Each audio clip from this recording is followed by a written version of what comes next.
All right, welcome everybody. Welcome to Yaron Brook Show, and this episode we're doing today, I'm doing from London. Maybe some of you recognize the background. My hotel room in London is legendary, I guess, by this point. I've done so many shows from the same hotel room. We'll see if in the future this hotel's getting more and more expensive. We might have to shift hotels.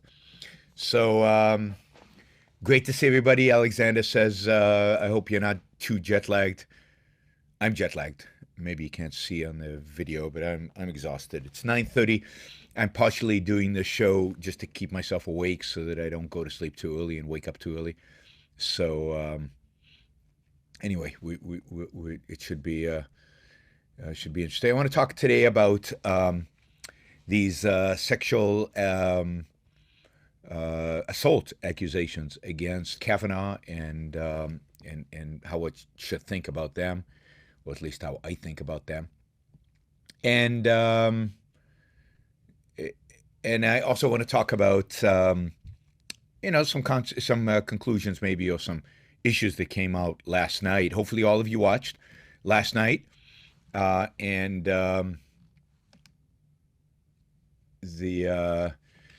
the discussion, I guess, not debate, but discussion I had with Douglas Murray and Claire Fox. Claire was the moderator. I certainly enjoyed myself. I hope you guys did too. Found it a little frustrating, too short, too little time to speak, too little depth. I also thought Douglas was kind of avoiding confrontation a little bit. Maybe he didn't want to challenge me on some things where he disagreed with me. It would have been more fun, I think, if he had been a little bit more aggressive in challenging me. But there's talk now of a round two, maybe in November. Well, not November. Maybe next year, early next year, in Copenhagen. So the Iran and Douglas Murray debate is indeed online. It's on the Ayn Rand Institute YouTube channel. It'll be on my YouTube channel. You can wait and watch it there. Hopefully tomorrow. I'm trying. Hopefully my assistant will get it up later today or early tomorrow. So it will be up soon, and you can watch it on my YouTube channel as well. Yeah, I prefer you wait. So there is talk about coming to Copenhagen and doing a Douglas Murray, another discussion with Douglas Murray. Maybe we can get Fleming Rose in on the conversation as well. It should be a lot of fun. And the event last night was a lot of fun. I thought I spent more time than I expected to, really, talking about why I thought about Christianity, about religion, and about the fact that I consider Western civilization to be, in many respects, anti-Christian or anti-religious. I expected Douglas to be more combative on the issue. He wasn't. I wish he was. It would have made it more interesting, as I said. And I want to talk about that a little bit. So I want to talk about some of what was brought up yesterday with regard to Christianity and the West. And so we'll talk about that in a little while. And then, I'll take your super chat questions, but this show today does not have to be very long, given that I'm jet lagged. I'm dying to sleep. I'm doing the show to keep myself awake. Hopefully, it'll be interesting enough to keep you guys awake. We'll see. But I am interested, particularly if you watched the debate last night, and not debate, the discussion last night, and you have comments, questions, use the super chat in YouTube to engage, and I'll be happy to answer your questions. The reason I want to stay awake is if I go to sleep too early, I'll wake up too early. I don't like waking up too early. So, about an hour from now would be a good time to go to sleep, and then I'll sleep into I'm not a morning person, so I don't like waking up early in the morning. I'm a night person, and because of jet lag, I have to recondition myself back to that.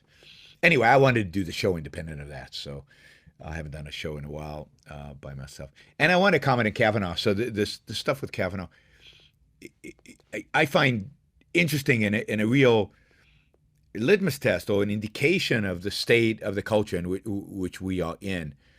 And it saddens me because think about the fact that, the Kavanaugh hearings have gone on for, I don't know, a few weeks now. And there's been almost no discussion outside maybe of the hearing, but even the hearing, I don't think there was a real discussion of Kavanaugh's judicial philosophy, what he actually believes philosophically about the Constitution, about the law, about how to apply the law, and of course, again, I didn't follow all the hearings. Even I didn't follow all the hearings. And so maybe a lot of these issues were raised, but nobody was following it, right? Nobody was interested. There were no headlines. The headlines tended to be about gotcha moments, or you wrote this letter at this point, or you wrote, not issues related to the substance of what it means to be a Supreme Court judge. And what it means to be a Supreme Court judge is the interpretation of the Constitution and a particular attitude towards judicial review and whether you're an activist judge or not an activist judge. And I'm not even sure there's a clear distinction between the two. But what kind of activism? Was there a real discussion about his understanding of individual rights? I'm sure there wasn't a discussion of his understanding of the Declaration of Independence, and there probably was very little going over the actual Constitution to see where he stands on different issues related to the Constitution and how they apply. And again, if there was very little media coverage of it. Well, a woman comes forward recently, right, and accuses Judge Kavanaugh of sexually molesting her when he was 17 and drunk, right, in a party 31 years ago, I guess. I guess he's what? He's 48. So 31 years ago, something like that. And now it's in every newspaper. It's in every report. It's in every radio show. Nobody cares about what he actually thinks. Nobody cares about what his actual philosophy is. Nobody cares about what kind of Supreme Court judge he will be, although they've already categorized him. He's a conservative. But there are lots of different types of conservatives. 36 years ago. So he's 50. He's 53. So he's a little closer to my age.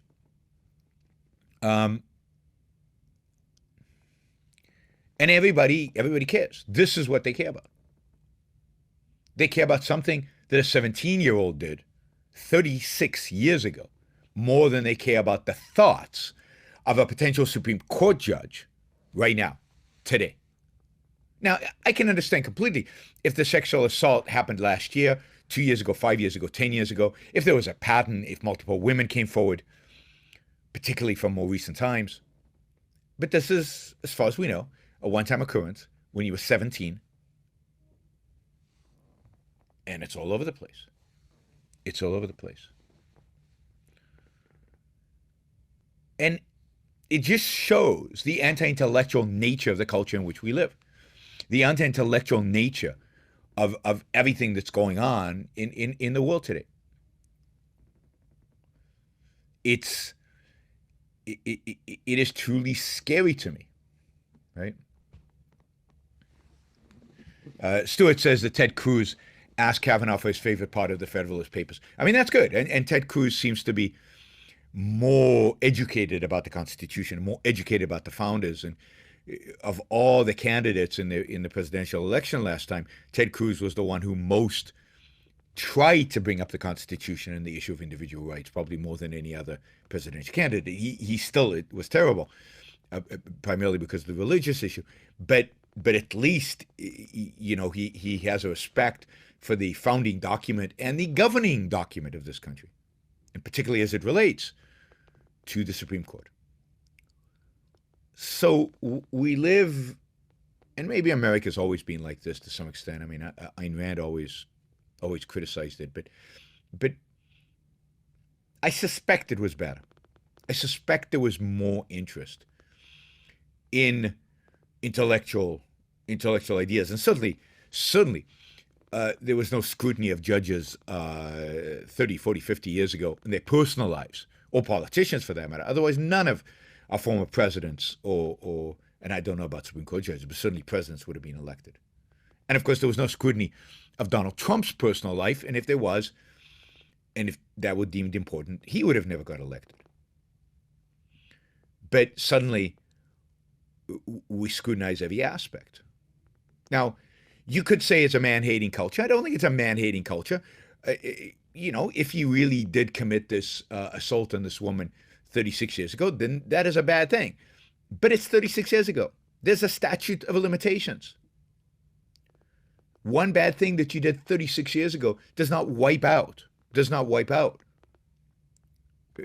everything you have done since.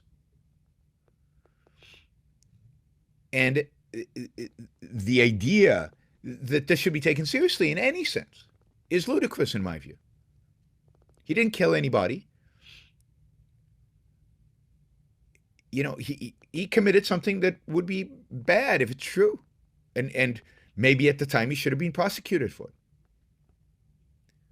But are we going to hold every adult responsible for everything that they did when they were 17, including what they did when they were drunk when they were 17? Now, I have a view of being drunk. Don't be drunk.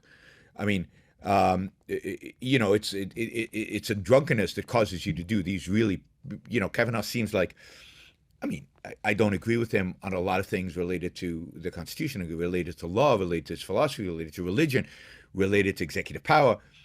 But he seems like a decent person in the sense of I don't think he's going around assaulting people. And he probably was a decent teenager, probably was pretty nerdy as a teenager. And he probably would have never assaulted the woman if he hadn't drunk. So I assuming he even did it, who knows? Maybe this is all a setup. I don't expect it to be a setup, but because it's so ancient and it's so ridiculous in some respect, so I doubt that it is truly a setup. I think that it probably happened, or at least that's what the woman remembers that happened. But I don't care. I don't care. Again, if it was recent, and if there was a pattern, well, sure. Like people compare him to Moore, the judge in Alabama. Judge in Alabama, there were repeated cases of him harassing women, potentially molesting women, even when he was married, continuing through his life. It wasn't just one occurrence when he was a teenager at a party drunk. Do I want to be measured by what I did when I was 16 and 17? No, even though I don't think I did anything nearly as bad as this. Still, it's not how we should, it's not how we should evaluate talent. It's not how we should evaluate somebody for a job. I don't think you would do it in a company.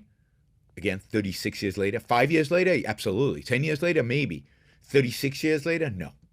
No, you don't dig 36 years back into a person's history. It's not interesting. It doesn't reflect who they are today. So, it looks like on Monday we'll get both Kavanaugh and this woman's testimony in front of the Senate panel. Both seem to have agreed to testify. But no, I'm sorry. I think it's not hard to ignore if it was decades ago. The law ignores these things all the time. There's such a thing as a what do you call it? I said it a second ago, right? The term that relates to this. Some things you don't prosecute. After a certain period of time, you can't prosecute. And there's a reason for that. One of the reasons is that you can't be objective about it. You can't actually know what happened 36 years ago. I don't remember what happened 36 years ago. Any woman can say anything she wants about a party 36 years ago. I barely remember what I did yesterday. You think I remember what I did 36 years ago? No, I'm pretty sure I never assaulted anybody 36 years ago. But I can't defend myself. I don't know. I couldn't tell you who else was in the party. I couldn't tell you what I drank if I drank at all. I couldn't tell you who I danced with. I couldn't tell you anything about the party from 36 years ago. Anything I did 36 years ago.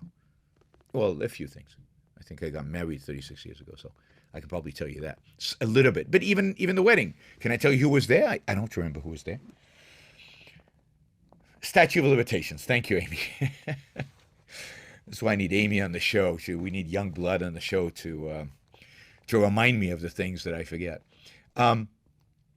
There's a statute of limitations because of the impossibility of objectivity that far back, the impossibility of witnesses to remember what happened that far back. It's hard enough for witnesses to be objective about what they saw yesterday, never mind about what they saw 36 years ago. So if you cannot have an objective standard for actually discovering the truth, then what are we supposed to do? It's going to be a he said, she said. And then we're going to say, oh, well, I believe her more than him, or I believe him more than her. And none of it has any cognitive meaning, any cognitive standing, because none of it's objective. None of it's objective. And you don't try people based on non-objective standards. And you don't you don't condemn a man who, again, by all indications, has led an exemplary life since then, as far as we know, based on allegations that cannot be proved, cannot be evaluated objectively because it's 36 years late. So statute of limitations should apply. And I believe that Kavanaugh should go on stage and say, you shouldn't care. And I think Congress, senators should say, Kavanaugh should say, I can't prosecute this. I can't prove I'm innocent. I can't disprove her because it's 36 years ago. Leave me alone.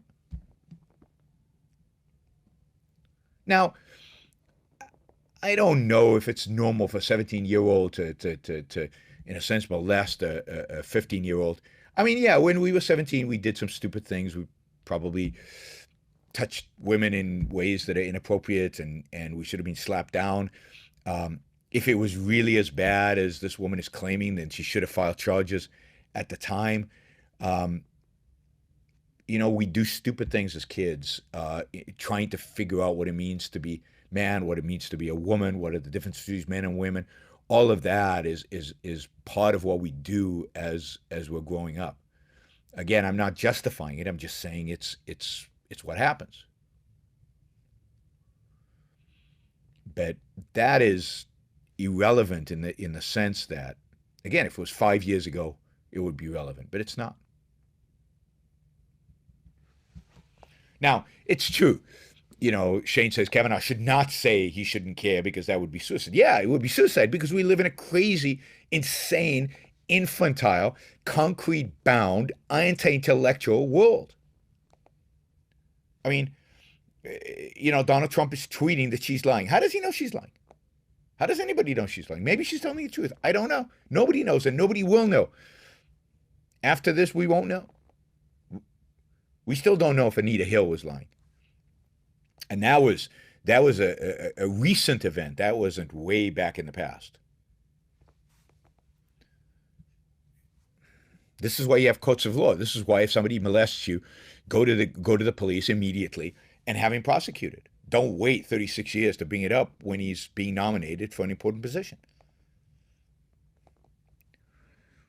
Anyway, I did my thing on Me Too. I'm very sympathetic, as I said, to much of the Me Too movement. I'm very non-sympathetic to men molesting women. I'm very I'm very sympathetic to the women coming out and saying no more and bringing people like Harvey Weinstein down and many of these others. I'm very, very, very sympathetic to all of that. And again, if Kavanaugh had shown any kind of inclination that he was that kind of person, I'd say you have to vote against him.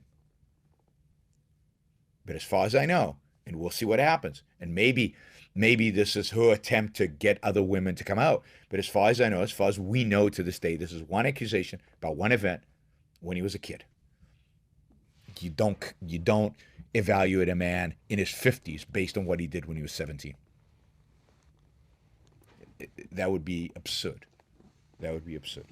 It's part of, part of growing up is we do stupid things. All right. Moses Salava asks, How should we treat false accusations legally? Well, you can prosecute false accusations. I mean, certainly if she testifies under oath and she falsely accuses him under oath, then she's in contempt of court, contempt of Congress, and that is a prosecutable offense. Falsely accusing somebody and publicly, I don't know, but it seems like that would fall under defamation or libel or something. Maybe one of the lawyers can tell us. You can't defame somebody. You can't say you did this and this to me when you didn't.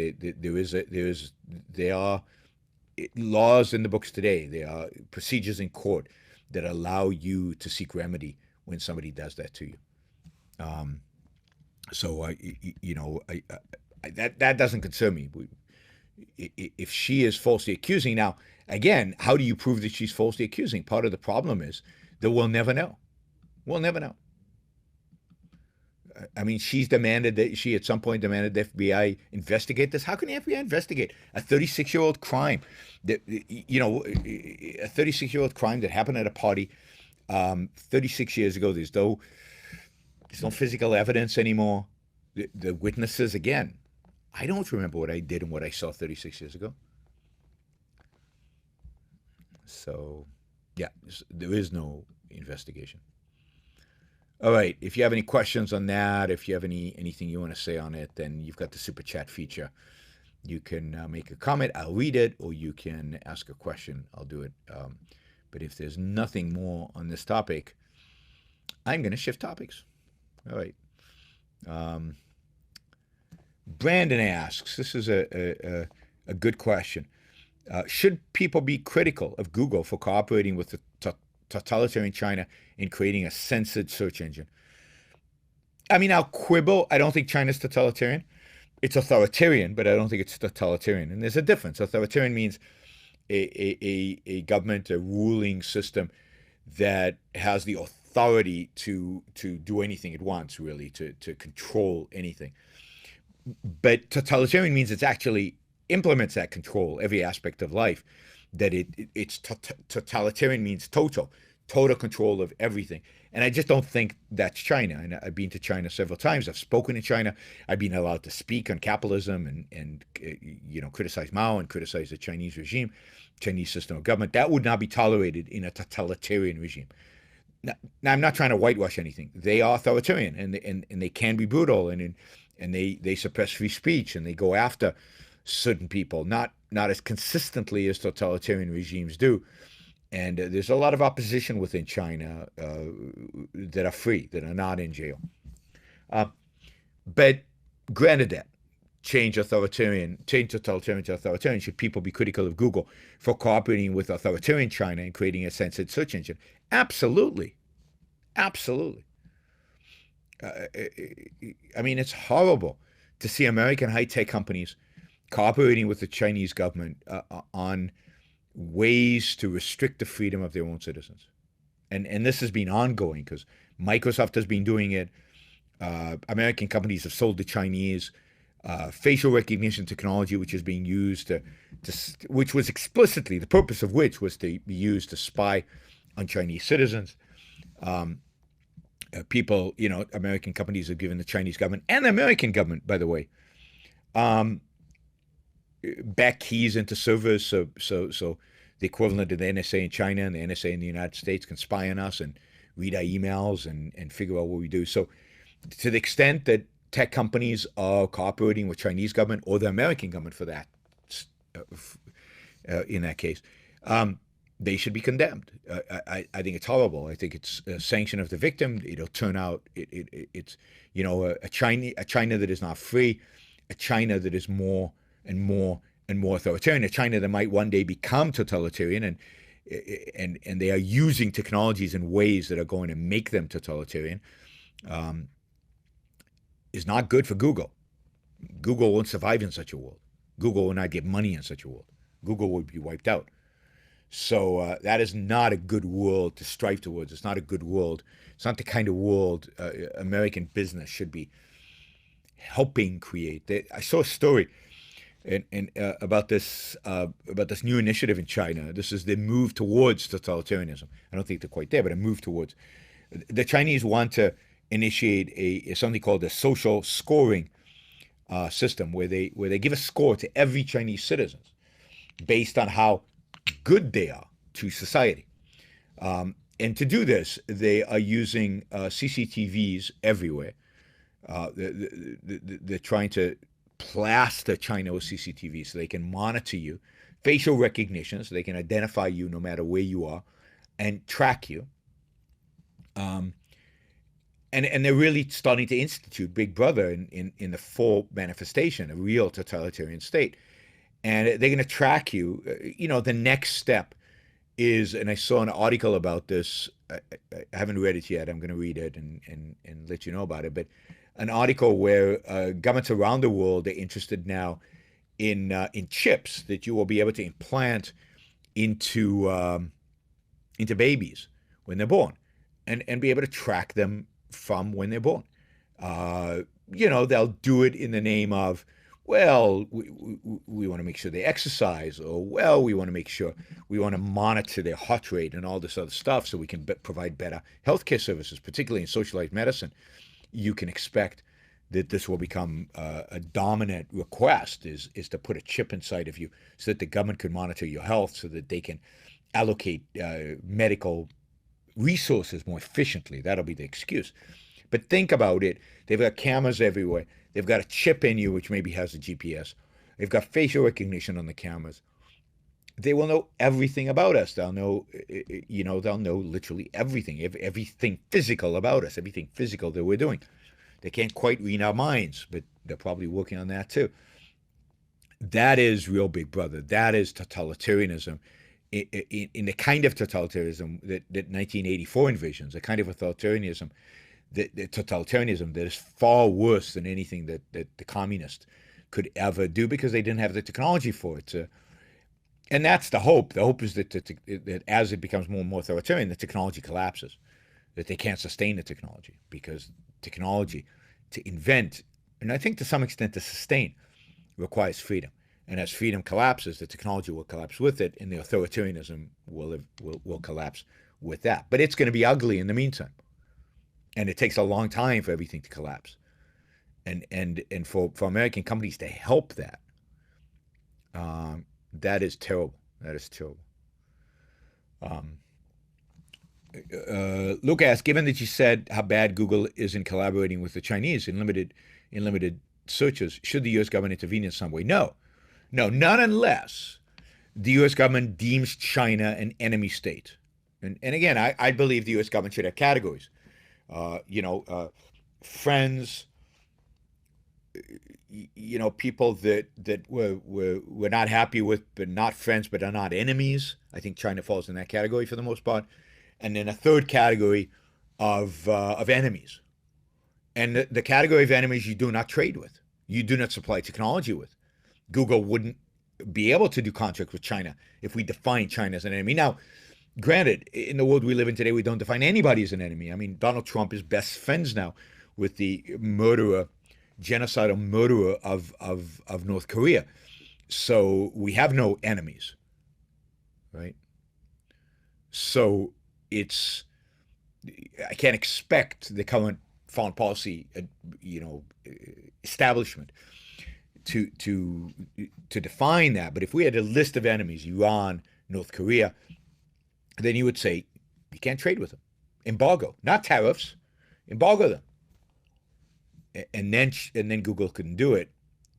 I don't think it's the job of the government to police Google. I think it's the job of shareholders.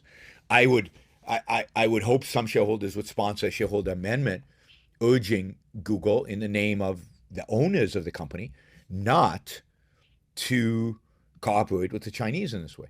It's not in shareholders' interests. Long term, it'll hurt Google, and therefore long term, it'll hurt them. So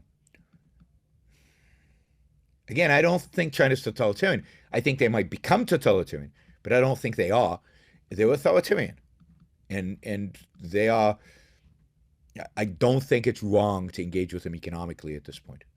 Now, as they get worse, which they are getting worse, and they approach becoming more totalitarian and more authoritarian, then yeah, I think you'd have to reconsider whether we should deal with China or not, or whether we should buy Chinese products or not. But I still think if you look at the scope of history and you look at where China is today, China is so much freer than it used to be. The Chinese people are so much freer than they've ever been, probably for 100 years, and even more free than they were probably under the emperors. So, um, you know, yeah, I don't see China as so bad as not to trade with them. Although as things get worse in China, they could become that, right? Now remember, this is the same day, right? We're complaining about Google in China, that Donald Trump sold weapons, sophisticated, high-tech weapons to Saudi Arabia, and announced it with pride. And Saudi Arabia is an enemy, right? I don't know. You guys, I know, some of you love Donald Trump.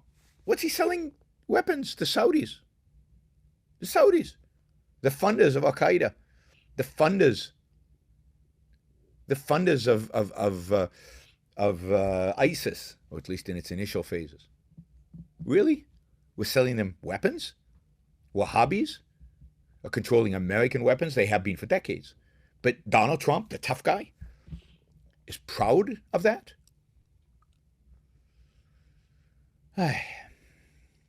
Really is sad to see that there is no foreign policy. The United States has no foreign policy. All right, a follow-up question on China. China threatened Trump yesterday about tariffs. Well, they've said they'll raise tariffs on 60 billion of American goods. They can't match the 200 billion because they don't import enough to put tariffs. So Trump shot us in the knees. He shot us in the foot before. Now he's shooting us in the knees. The Chinese are going to shoot themselves in the knees as well, and we'll pretend that this is a trade war. Do you think we will see war anytime soon? I assume by war you mean real war, missiles and bombs and guns and soldiers. No, I don't think we'll see war. I don't know if when you'll see war again between nuclear-powered countries like China and the United States. I doubt that it's going to happen anytime soon. Too much to lose. Both parties have too much to lose. What do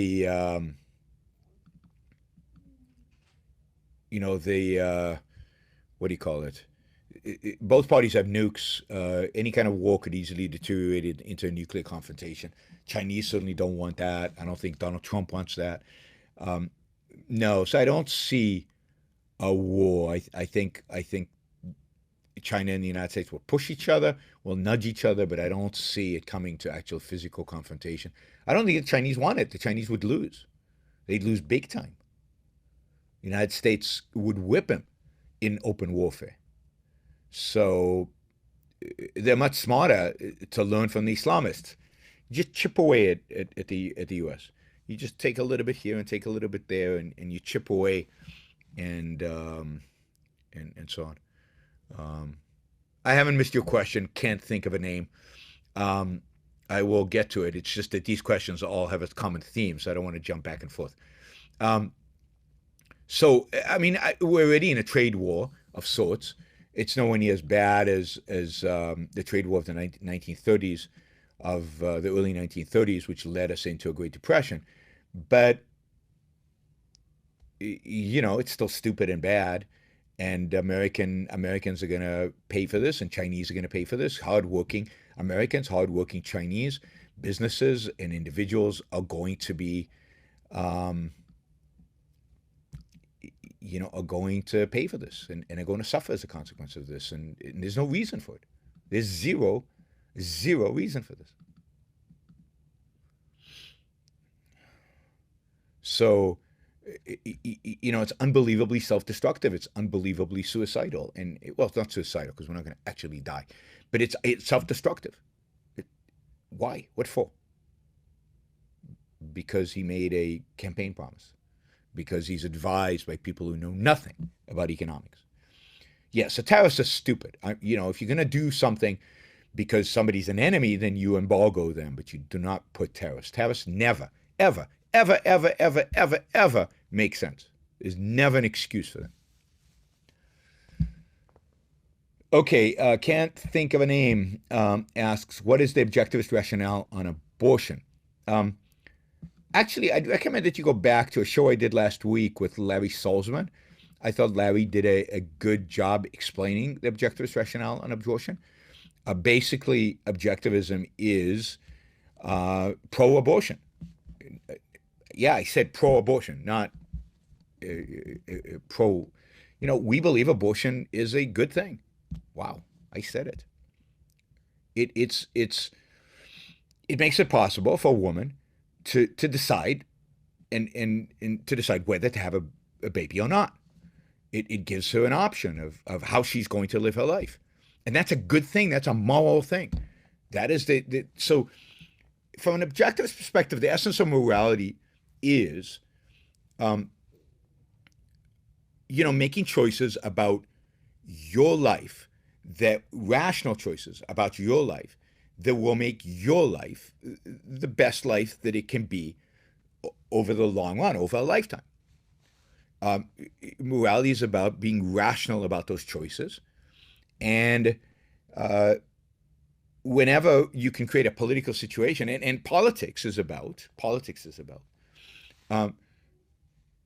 leaving you alone to make those choices. It's about protecting your ability to make those choices better than leaving you alone. It's about protecting your ability to make those choices by protecting you from the one thing that limits choices, which is force. Right? So the only job of a gun is to protect individual rights. A woman has a right to make a decision about her own body, about her own future, about her own destiny, about the long-term consequences of her life. And as a consequence, she has complete authority, complete moral sanction, and complete legal authority to make rational decisions about how her body is going to be used, about her future, about whether she wants a baby or not. And the beauty of abortion, the beauty of the technology of abortion, is that now she has the ability, even if she makes a mistake by getting pregnant, she has the ability to reverse that. And at a pretty minimal cost if she does it early enough. It becomes more and more expensive in a variety of different ways expensive throughout the pregnancy. But certainly early, it's a relatively easy procedure. It's cheap, it's quick, and it's harmless. So the only concern that the law has here, and that morality really has here, is about the decision making of coerce a particular decision over another decision, right? So, the woman's right to an abortion in that sense is in my view, absolute. Right? Now, people say, but what about later? What about when it has a heartbeat? And I covered this with Larry Salzman, and I thought he gave a great explanation of this. But the essential here is a fetus does not have rights. We're not born with some innate thing that is rights. Rights are protections. They're protection of humans, of human beings. They're protections of our lives. They protect our ability to make choices, to live our lives, free of coercion. There is no entity making choices here other than the woman. There's no entity fully living as a human being other than the woman. Now, once a baby is born, then it gains the protection of the state. It gains the protection of individual rights. But until it's born, it doesn't have those protections. It's the mother that has those protections because she is the only thinking, living, acting entity that's independent, individual, making decisions. Now, it's true when the baby's born, it can't think and it can't make decisions for itself. But it is now an individuated human being. It is now, the decision has been made to give birth and therefore to bring this human being into existence. But note that even at that point, rights are limited, right? It's not that the baby now has a complete set of rights to do and say, and children don't have that, whatever they want. Well, can't walk into the street. Their rights, in a sense, are delegated to their parents.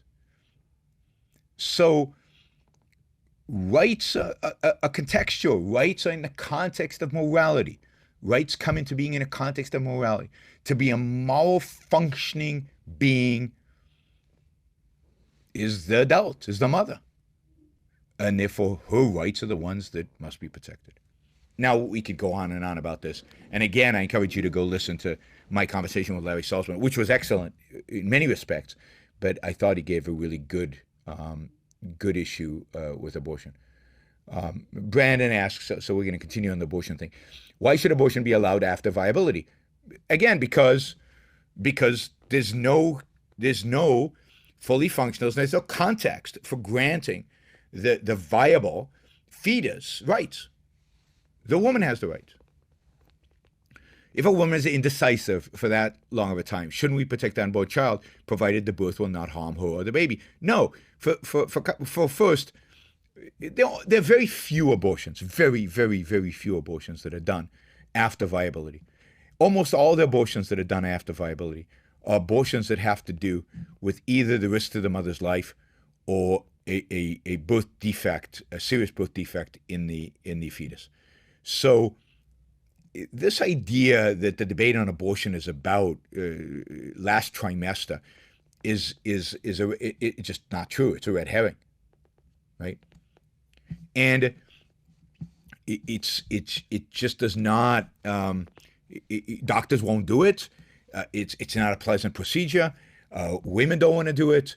But again, the state, the law, has no business here. Now, it's quite possible to say that a woman who waits until then is being immoral.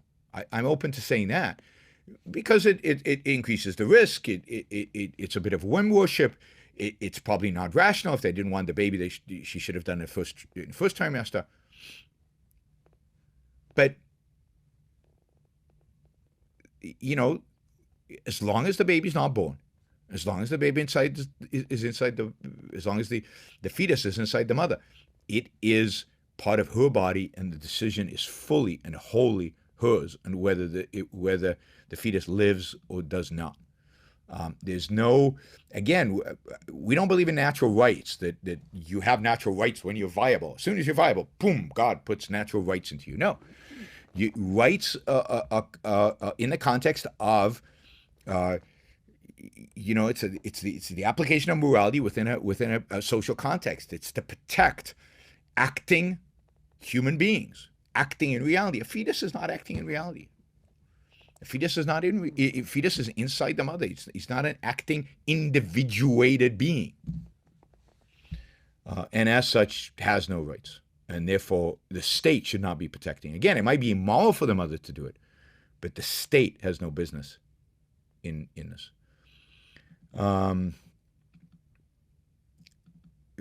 Asterisk asks, what are your thoughts on people who say insurance in general is a scam? What do you think about insurance companies? I love insurance companies. I don't think insurance is a scam at all. I think insurance is wonderful. I use insurance all the time. I have car insurance, I have health insurance, I have life insurance. I don't understand the argument that it's a scam. I know people who say this. I know Austrian economists who claim, it's a collectivistic thing and it's shifting the risk, but it's consensual. It makes logical sense if you understand the math. It makes complete logical sense to buy insurance, to pay a small amount now, and everybody agrees to it. And insurance is rated. You're rated based on the risk that you present. It's a contract. It's not forced on you. I don't consider Social Security insurance. I don't consider Medicare insurance. I'm talking about a real insurance policy that's gained voluntarily through a process. I love insurance. Again, I think insurance makes it possible for us to do risky activities, which is sometimes necessary for advancing in life. I think insurance protects us from suffering from a real bad disease. I mean, there's no way for us to self-insure, particularly when we're younger. And why not pool resources? We pool resources to create companies called corporations. We pool resources to provide debt. It's called a bank. We pool resources in lots of different financial transactions, and insurance companies is just another type of financial transaction that involves pooling resources. Right? So yeah, I don't understand at all, at all, the issue with why insurance would be in any way, form, or shape a bad thing. I mean, again, you have to be smart about what insurance you buy. Certain insurance policies, I think, are bad. You shouldn't buy universal health, universal life insurance. It doesn't make any sense. You should buy term life insurance and then save money separately in a diversified portfolio. But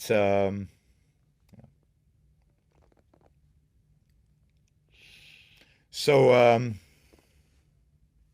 yeah, I mean, people asking, you should ask in a super chat chain, not just free write off of other people's super chat.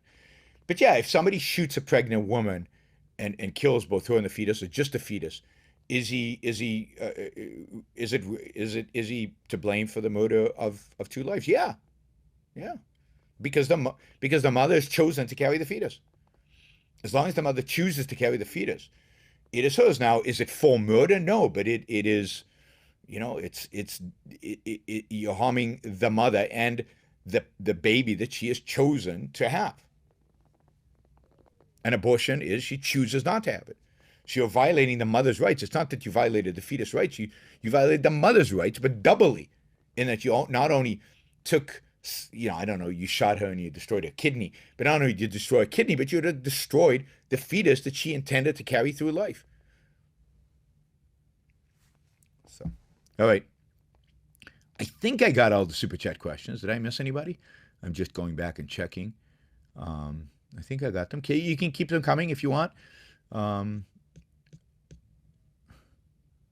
Yeah, keep it coming if you want. I mean, I want to make a comment about something that was said yesterday during the discussion about Western civilization. I thought it was a good discussion, and I thought it brought out some of the differences between me and Douglas Murray.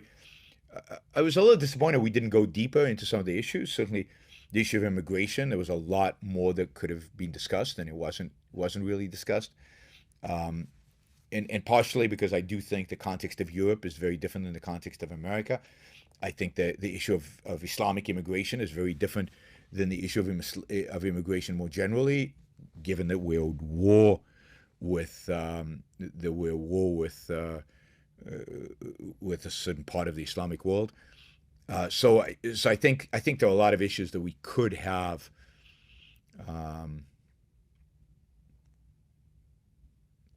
covered and didn't get to. It was way too short.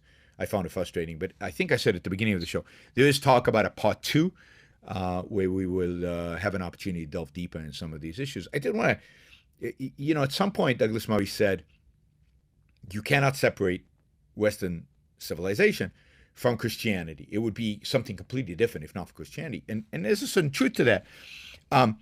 Although I think it would be different in that it would be better. And to the extent that I consider Western civilization the best culture, the best civilization ever, if anything, Christianity holds that civilization back and prevents it from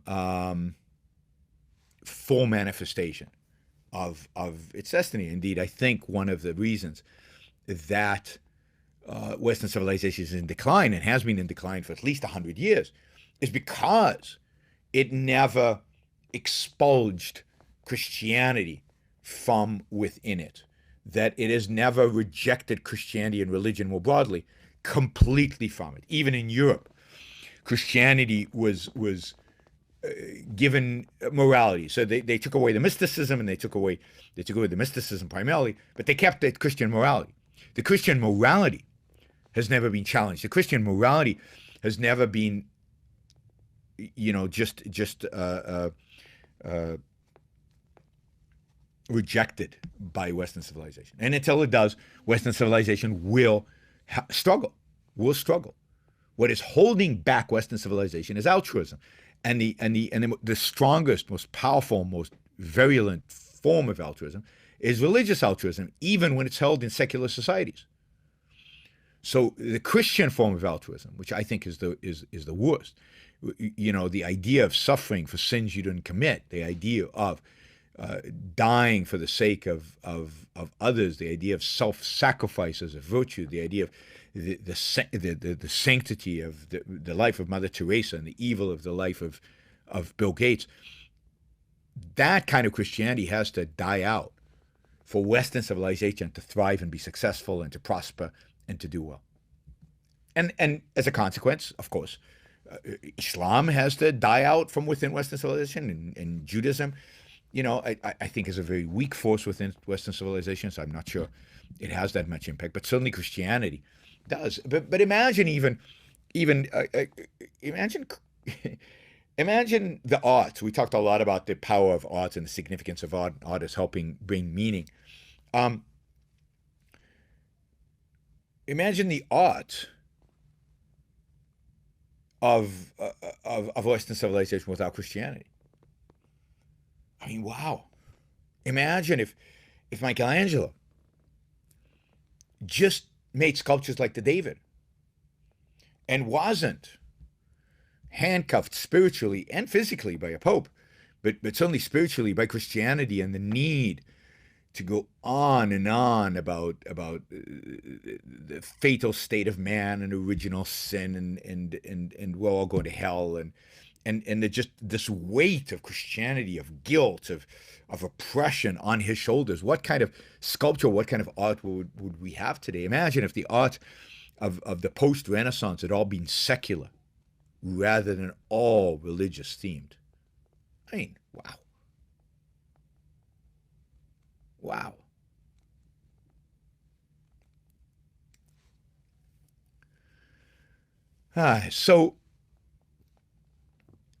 No, Ayn Rand, I think, gave Christianity maybe too much credit for the idea of individualism, for the idea of an individual relationship between man and God, and that was a precursor for individualism. I mean, maybe that's true. I think I'm not sure how important that is. She also, there's also some claim about Christianity about separation of church and state, to Caesar unto Caesar, to God unto God. Jesus at some point didn't stop the Catholic Church from being involved in politics for most of its life until the Enlightenment, when finally we got a separation of church and state. And we got a separation of church and state not because of that passage in the New Testament. We got a separation of church and state because of the Enlightenment, because the Enlightenment realized the danger, the evil of having church and state combined. So again, it was the secular that gave us the positive values, not the religion. So there is very little value in the post-Renaissance era, in the post-discovery of Greek philosophy era, for religion. And if not for the massive political power religion had during those years, if not for the way the church persecuted people, if they expressed unreligious or non-religious beliefs, then maybe religion would have been annihilated much earlier. Maybe the Enlightenment would have been better grounded in secular, in reality, in secular beliefs, rather than latching on to the remnants of Christianity. Because the fact is, John Locke and people like that, they were religious, but it's hard to tell, right? Because what were the risks were they facing by announcing to the world that they didn't believe in God? Well, death. Even in the 18th century. I mean, Locke had to escape England because he was afraid of, I think it was a Catholic king, came to rule for a few years, and he was afraid of being persecuted by the Catholic king, so he had to run. Voltaire, an explicit atheist, a French Enlightenment figure, had to escape Paris, I think for Amsterdam, in order to escape religious persecution. And that's in the 18th century. Anything before the 18th century, you were just burned at the stake. You were just killed. You were slaughtered. So secular Enlightenment thinking was dramatically slowed by the immense political power that the church had pre the founding of America. So what exactly values did Christianity add to Western civilization, to the values we associate with Western civilization, reason, individualism, science, technology, business, capitalism? None of those. None of those have anything to do with Christianity. Somebody says here that my teacher said Voltaire killed atheists. No, Voltaire was an atheist. Voltaire was an atheist. Go back and study history. He went to Geneva. Somebody said he went to Geneva. I've for years have said he went to Amsterdam, but I've been told now a couple of times that that's a mistake. You're right. He went to Geneva in Switzerland, which was more secular and where the religious authorities could not get him. But yeah, it's religion that hampered the West. It's religion that slowed down the progress of the Enlightenment. And it's the fact that religion had political power, I think, prevented Enlightenment thinkers from having the freedom to think completely outside of the box and to completely challenge the pervading morality, which they never did until Ayn Rand. And I said at the end of the talk yesterday that Ayn Rand completes the assignment or completes the work that was the Enlightenment, the intellectual work that was the Enlightenment. I think it's not finished. There's lots of work still to do. But she answers all the most fundamental questions that the Enlightenment leaves unanswered. She answers, where does morality come from? She provides a secular morality to go with the secularized politics. She defines properly what individual rights are and where individual rights come from and why individual rights are necessary. John Locke, while he introduced the idea of individual rights, he never really couldn't really defend them. He couldn't really ground them in reality because he had to ground them in some conception of God. She explains, importantly, the epistemology, the efficacy of reason. So they all understood the importance of reason. Reasons as a means of knowledge and scientific method and so on. But they didn't have a full understanding of reason. Again, they were still too dependent on mysticism, and they didn't have the right epistemology. And here comes Ayn Rand and actually presents us with a good, proper epistemology, which is astounding. The amount of breakthrough work that Ayn Rand did is just stunning. And in that sense, she really does complete the work started with the Enlightenment. She does indeed provide with many answers from metaphysics to epistemology, ethics, individual rights, and politics that the Enlightenment started. She explains why force is evil, fully explains why force is evil and why, therefore, government should be constrained and why government should only be a protector of individual rights. All of that Ayn Rand does in a way that nobody before her did. All right, I think that's about an hour. That's good for today. So unless there are any super chat questions, I'm going to wrap it in. I will say that I did an interview today for a podcast by one of the leading intellectuals in the UK, certainly a leading intellectual on the right in the UK, James. And I don't want to slaughter the name, and my software is messing me up here. All right, here it is. Sorry, guys. Still not working.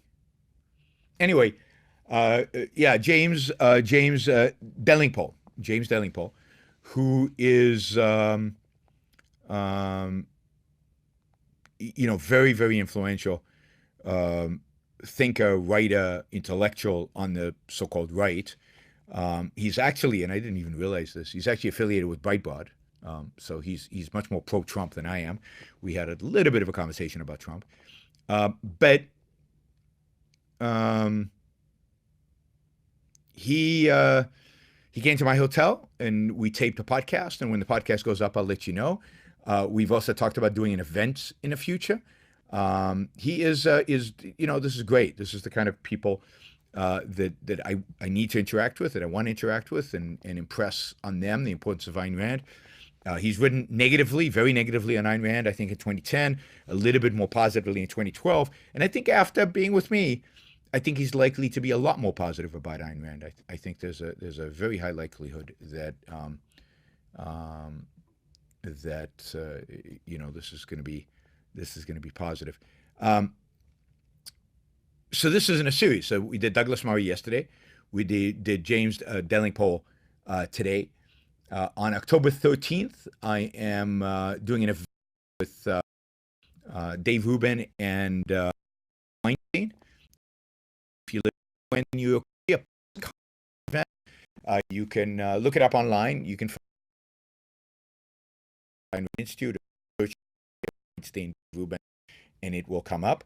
James Delingpole, made a name for himself as a big enemy of global warming, and of the scaremongering around global warming. But if you look him up, he's very, very well known. And then let's see, we've got Douglas Murray, James Delingpole, Eric Weinstein, and then I will return to London in November to have another conversation with Brandon O'Neill, another very, very influential British intellectual. I have more access to intellectuals here in the UK than I do in the US. They're also, dare I say, cheaper than they are in the US, where to get Ben Shapiro to come to an event is $30,000-$40,000. But hopefully in December I'll be sitting down with Ben Shapiro as well. So it's gonna be a good fall. It's gonna be a good fall. So we're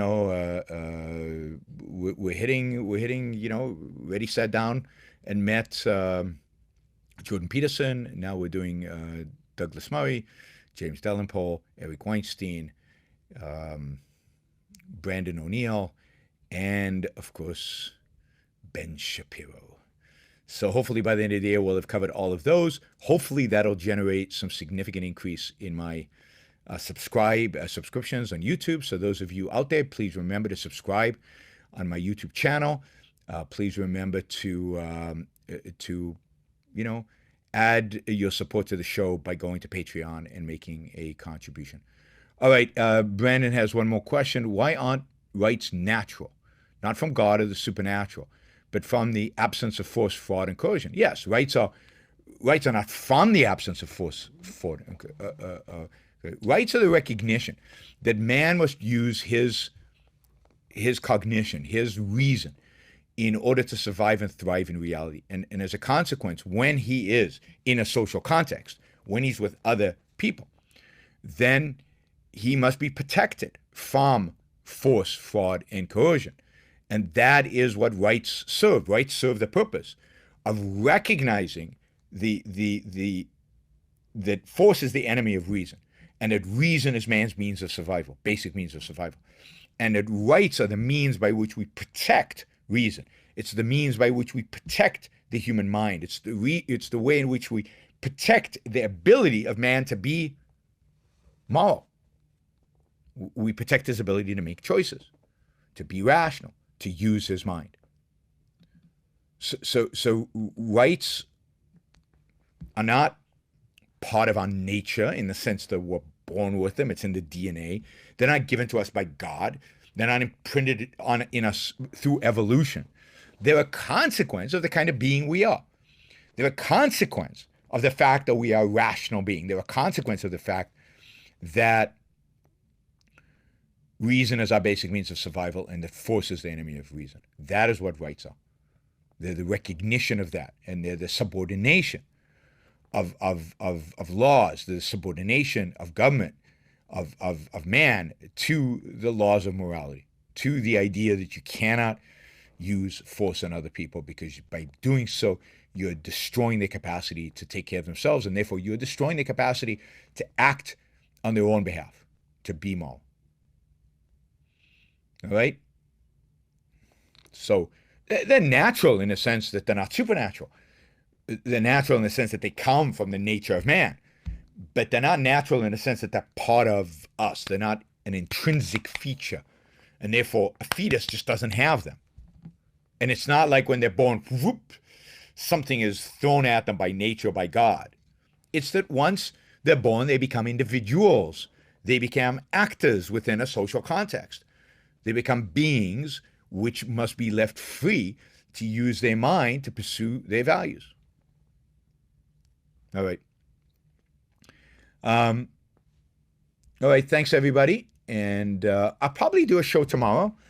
I like doing these shows from London, and you seem to like them. There've been quite a few people online live, so that it should be fun. So think about any questions you might have, any issues you might want to raise before the show tomorrow, and send me those questions if you want. You can send them yaronbrookshow.com, or prepare to spend a little money on the super chat, and I'll prepare some commentary on some things that are maybe going on in the world, going on in the news, going on in Europe, going on here. And the Europeans are having a blast because this is a good time for them. It's like evening. It's already late, so it's after dinner, and they can actually sit, relax, and enjoy the Yaron Brook Show. So again, I remind you, subscribe. Encourage your friends to subscribe. Share. And when you share, also encourage them to subscribe. And go to Patreon and support the show. Patreon.com, Yaron Brook Show, /Yaron Brook Show. All right. Thanks, everybody. I need to remember how to end this video. Yeah, I know how to do it. And I will see you all